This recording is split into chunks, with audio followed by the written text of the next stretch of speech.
Happy birthday Ram. നിനക്കിത് പാകാവോന്ന് എനിക്കറിയില്ല. ഒരു ഊഹം വെച്ച് വാങ്ങിയതാ. നമ്മൾ ആദ്യമായിട്ട് കാണുമ്പോൾ ഈ ബ്രൗൺ ഷർട്ട് ഇട്ട് വേണം നീ വരാൻ. നമ്മൾ ആദ്യമായി കാണുമ്പോൾ ഒരു ചുവന്ന സാരി എടുത്ത് വേണം താൻ വരാൻ.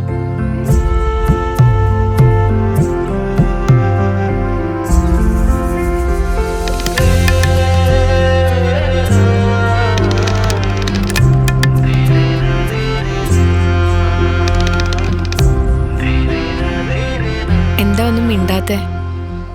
അല്ലേ എന്നെ കൊണ്ടൊന്നും സംസാരിപ്പിക്കില്ലാത്ത ആളല്ലേ? അറിയില്ല, തൻ്റെ മുമ്പിലിങ്ങനെ നിൽക്കുമ്പോൾ ഒന്നും സംസാരിക്കാൻ പറ്റില്ല. അതെന്താ അങ്ങനെ? നമ്മൾ തമ്മിൽ അങ്ങനെയൊക്കെ ഉണ്ടോ?